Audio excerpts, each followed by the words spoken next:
अभी हाल ही में मैंने एक वीडियो बनाई थी जिसमें मैंने बात की थी कि किस तरह अंग्रेज अपने साथ महाराजा रणजीत सिंह के सिंहासन को ले गए, जो कि एक स्वर्ण सिंहासन था। लेकिन उस वीडियो में मैंने ज्यादा डिटेल में बात नहीं की थी और उसका रीजन मैंने आपको वीडियो में बताया था। लेकिन फिर उसके बाद मुझे वीडियो पे कमेंट आया। एक कमेंट इसलिए था कि मैंने वीडियो में ज्यादा डिटेल में बात नहीं की, और फिर एक कमेंट ये था कि मैंने उसमें थोड़ी सी गलती कर दी थी। तो उन भाई का थैंक यू सो मच जिन्होंने मुझे बताया कि मैंने क्या गलती की। हालांकि मैंने कमेंट में उन्हें बता दिया था कि मुझसे गलती से वो 1949 निकल गया। वो जो दूसरा अंग्रेज सिख युद्ध हुआ था वो 1849 में हुआ था। तो उस वीडियो में मैंने ज्यादा डिटेल में बात नहीं की थी, लेकिन अब इस वीडियो में मैं आपको डिटेल में चीजें बताने वाला हूँ। तो उस टॉपिक के बारे में जब मैंने और जाना तो मुझे पता चला कि जिस टॉपिक के बारे में मैंने बात की है उसके आगे जानने में ऐसी कुछ इंटरेस्टिंग चीज नहीं है। हम जान सकते हैं तो उस सिंहासन से पहले की स्टोरी, या फिर कह सकते हैं कि महाराजा रणजीत सिंह की स्टोरी। तो हम आज के इस वीडियो में जानने वाले हैं महाराजा रणजीत सिंह के बारे में, कि उन्होंने किस तरह अपना एम्पायर खड़ा किया और अपने एम्पायर को इस लेवल पे पहुंचाया कि उन्होंने अपने लिए एक स्वर्ण सिंहासन तक बना दिया। अब आप सोच रहे होंगे कि एक महाराज के लिए स्वर्ण सिंहासन कौन सी कोई बड़ी बात है। तो आपको पहले ही बता देता हूँ कि महाराजा रणजीत सिंह कोई बहुत बड़े राजा नहीं थे। सुन के काफी शौक लगता है ना,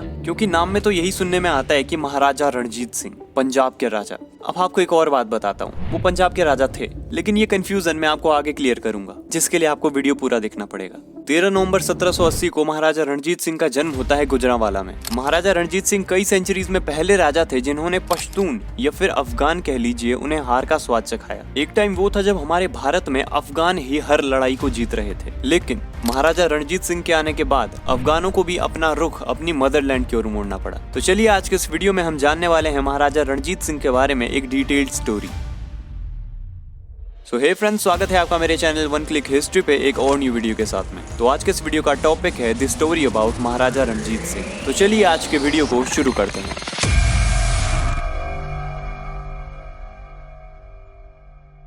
महाराजा रणजीत सिंह एक बहुत ही बहादुर और ब्रिलियंट राजा माने जाते हैं, लेकिन इसके बावजूद आपको बता दूं कि महाराजा रणजीत सिंह एक छोटी सी हाइट के अगली से दिखने वाले राजा थे, जो कि एक आंख से अंधे थे और उनके चेहरे पे काफी दाग थे। इसके बावजूद वो एक महान राजा थे। तो इस पहली लाइन से पता चलता है कि हमारी एबिलिटीज, हमारी पर्सनैलिटी और हमारी शक्ल पे डिपेंड नहीं करती। महाराजा रणजीत सिंह सरदार महासिंह की इकलौती संतान थे। 1792 में सरदार सिंह की मौत हो जाती है। उसके बाद महाराजा रणजीत सिंह शुकरचकिया के सरदार बन जाते हैं और उनको उनकी विरासत में मिला था एक गुजरांवाला नाम का शहर और उसके आसपास के छोटे मोटे गाँव। 15 साल की एज में आते ही कन्हैया के सरदार की बेटी से महाराजा रणजीत सिंह की शादी हो जाती है। अब आप लोग सोच रहे होंगे कि आखिर ये चल क्या रहा है, ये शुकरचकिया और ये कन्हैया के सरदार आखिर ये है क्या। तो चलो आपको इसके बारे में भी डिटेल से बताता हूँ और आपका कंफ्यूजन क्लियर करता हूँ। तो ये जो मैं शुकरचकिया और कन्हैया के बारे में बात कर रहा हूँ, ये सिख साम्राज्य की मिसलें थी। तो चलो डिटेल में जानते हैं। तो 10 दिसंबर 1710 को एक मुगल बादशाह बहादुर शाह एक आज्ञा देते हैं, जिसके थ्रू की सिखों को बड़े लेवल पे परेशान किया जा रहा था। और उसके बाद 2-3 और राजाओं ने इस आज्ञा को दोहराया और उसके बाद बहुत सारे तरीकों से सिखों को परेशान किया जा रहा था। तो फिर क्या था, सिखों को भी अपनी पावर बढ़ाने की जरूरत थी। तो फिर सिखों ने अपने आप को 2 दलों में बांटा, जो कि थे बुढ़ा दल और तरुण दल। तो बुढ़ा दल को लीड कर रहे थे कपूर सिंह और तरुण दल को लीड कर रहे थे दीप सिंह। तो ये जो दोनों दल थे, ये टाइम टाइम पर अपने छुपने वाली जगहों से निकल कर अपने एरिया के लोकल अधिकारियों को परेशान करते थे। तो इन लोगों ने अपनी बिखरी हुई शक्ति को और ज्यादा पावरफुल बनाने की कोशिश की। तो फिर इन लोगों ने अपने दलों को 5 जत्थों में डिवाइड किया। उसके बाद सिखों को मिलता है एक एडवांटेज। जब अफगानिस्तान के अहमद शाह दुर्रानी ने पंजाब पर हमला किया तो सिखों को एक मौका मिल गया। सिखों ने 14 जनवरी 1764 को सरहिंद को अपने अंडर में लिया और 16 अप्रैल 1765 को लाहौर को अपने अधिकार में लिया। तो फिर क्या था, सिखों को एक बेस मिल गया था अपनी पावर को और ज्यादा बढ़ाने का। तो सिखों के जत्थों ने अपनी पावर को बढ़ाया और कई राज्य संघ बनाए। तो उन्होंने कुल मिलाकर 12 राज्य संघ बनाए, जिनको की मिसलें कहा जाता था। तो यही वो मिसलें थी जिनके बारे में मैं बात कर रहा था, जिनमें से 2 मिसलें हैं शुकरचकिया और कन्हैया। तो अब आप में से बहुत सारे लोगों को पता चल गया होगा कि महाराजा रणजीत सिंह पहले से एक बहुत बड़े राजा नहीं थे, वो बाद में जाकर पंजाब के महाराज बने थे। उस स्टोरी के बारे में भी आगे जानेंगे। तो जब महाराजा रणजीत सिंह की शादी होती है कन्हैया के सरदार की बेटी से, तो बहुत लंबे टाइम तक महाराजा रणजीत सिंह के जितने भी फैसले थे उनकी सास ले रही थी, जिनका नाम था सदा कौर। लेकिन फिर उसके बाद महाराजा रणजीत सिंह नकाई मिसल के सरदार की बेटी से भी शादी करते हैं, जिसके बाद कि वो अपने सिख संघ में काफी मेन लीड पे आ चुके थे, क्योंकि 2 मिसलों के सरदार की बेटी से तो इन्होंने ही शादी कर ली थी। लेकिन अब शुरू होती है शुकरचकिया मिसल के सरदार रणजीत सिंह की महाराजा रणजीत सिंह बनने की स्टोरी। जुलाई 1799 में रणजीत सिंह पंजाब की राजधानी लाहौर पर अपना कब्जा कर लेते हैं, जिसके बाद कि अफगान राजा जमान शाह रणजीत सिंह को लाहौर का गवर्नर बना देते हैं। लेकिन फिर उसके बाद 1801 में रणजीत पाजी बल्ले बल्ले कर देते हैं, अपने आप को पंजाब का महाराजा घोषित कर देते हैं। फिर उसके बाद महाराजा रणजीत सिंह अमृतसर पे भी अपना कब्जा कर लेते हैं, जो कि उस टाइम पर नॉर्थ इंडिया का काफी मेन प्लेस था। था और फिर उसके बाद धीरे धीरे उन्होंने पंजाब की सारी सिख रियासतों और पश्तून रियासतों को अपने अंडर में ले लिया। लेकिन फिर जब महाराजा रणजीत सिंह अपने एम्पायर को और ज्यादा एक्सटेंड कर रहे थे तो पूर्व की ओर से अंग्रेजों ने उन्हें रोक दिया। महाराजा रणजीत सिंह का दिल्ली के आसपास तक की सारी सिख रियासतों को एक साथ लाने का सपना सपना ही रह गया। लेकिन फिर 1809 में महाराजा रणजीत सिंह और अंग्रेज आपस में एक संधि करते हैं जिसमें कि सतलुज नदी को एक सीमा डिक्लेयर किया जाता है। सतलुज नदी के पश्चिम में जितनी भी सारी सिख रियासतें हैं उनका राजा महाराजा रणजीत सिंह को बना दिया गया और फिर सतलुज के पार या फिर सतलुज के पूर्व में कहा जाए तो वहां पर अंग्रेजों का राज हो गया। तो कुल मिलाकर इस संधि में सतलुज नदी को एक सीमा बनाया गया अंग्रेजों और महाराजा रणजीत सिंह के बीच में। लेकिन फिर महाराजा रणजीत सिंह रुकने वाले कहाँ थे। दिसंबर 1809 में वो अपना रुख मोड़ते हैं हिमाचल प्रदेश के लिए, जहाँ पर वो कांगड़ा के राजा संसार चंद की मदद के लिए जाते हैं। वो वहाँ पर गोरखा बलों को हराते हैं और कांगड़ा को अपने कब्जे में ले लेते हैं। उसके बाद सन 1818 की गर्मियों में महाराजा रणजीत सिंह मुल्तान शहर पे भी अपना कब्जा कर लेते हैं और उसी के 6 महीने बाद वो पेशावर में भी घुस जाते हैं। 1819 में वो टाइम आता है जब उन्होंने कश्मीर घाटी में पश्तूनों को पूरी तरीके से खदेड़ दिया था और 1820 में सतलुज और सिंधु नदियों के बीच में पूरे पंजाब पर महाराजा रणजीत सिंह की पकड़ बहुत ही मजबूत हो चुकी थी। हालांकि 1931 में महाराजा रणजीत सिंह ने अंग्रेजों से एक बार और संधि की जिसमें कि महाराजा रणजीत सिंह सिंध प्रांत की सीमाओं को क्लियर करना चाहते थे, लेकिन अंग्रेजों के मन में ऐसा कुछ नहीं था। अंग्रेजों ने सिंधु नदी पर ऑलरेडी अपनी बोट चलाना स्टार्ट कर दी थी। अंग्रेज सिंधु प्रांत को महाराजा रणजीत सिंह को नहीं देना चाहते थे। हालांकि उन्होंने इसके बाद इस पे संधि कर ली थी जिसमें कि अंग्रेजों ने महाराजा रणजीत सिंह के पूरे साम्राज्य के बाहर एक घेरा बना लिया था। और इसी के कुछ टाइम बाद 1834 में महाराजा रणजीत सिंह ने अफगानों से भी बात की जिसमें कि महाराजा रणजीत सिंह ने अफगान कमांडर जोरावर सिंह के साथ मिलकर अपने राज्य को और भी ज्यादा एक्सटेंड किया, जिसमें कि महाराजा रणजीत सिंह की सीमाएं उत्तर में लद्दाख तक पहुंच चुकी थी। एक टाइम ऐसा आ गया था कि जब महाराजा रणजीत सिंह अपने पीक पर थे तो उनके एम्पायर की सीमाएं उत्तर पश्चिम में खैबर दर्रे से लेकर पूर्व में सतलुज नदी तक थी और उनकी उत्तरी सीमाएं कश्मीर से लेकर दक्षिण में थार के मरुस्थल तक पहुंच चुकी थी। और फिर उसके बाद महाराजा रणजीत सिंह बीमार पड़ गए और जून 1839 में उनकी मौत हो गई। लेकिन फिर महाराजा रणजीत सिंह की मौत के बाद जो सिख शासक थे वो अपने साम्राज्य को उतने अच्छे तरीके से नहीं संभाल पाए। हिस्ट्री में बताया जाता है कि महाराजा रणजीत सिंह की मौत के बाद बहुत सारे सिख शासकों में आपस में ही मतभेद स्टार्ट हो गया, जिसके बाद कि वो अपने एम्पायर को उतने अच्छे तरीके से नहीं संभाल पाए। 1849 के आंग्ल सिख युद्ध को सिख सेना हार जाती है, जिसके बाद अंग्रेज पंजाब पर अपना कब्जा कर लेते हैं, जिसके बाद हमारे देश की वैल्यूएबल प्रॉपर्टीज कोहिनूर हीरा, स्वर्ण सिंहासन जैसी चीजें अंग्रेज अपने देश भेज देते हैं। और स्वर्ण सिंहासन पे भी मैंने एक छोटा सा वीडियो बनाया है जिसको कि आप यहाँ ऊपर आई बटन पर क्लिक करके देख सकते हैं। तो उम्मीद करता हूँ आपको ये वीडियो पसंद आया होगा और अगर पसंद आया हो तो वीडियो को लाइक करना मत भूलना और चैनल को सब्सक्राइब करके ऑल के बटन को दबा देना ताकि इसी तरह की और वीडियोस आपको टाइम टाइम पर मिलते रहे। तो मिलते हैं ऐसे ही एक नेक्स्ट वीडियो में, तब तक बाय बाय,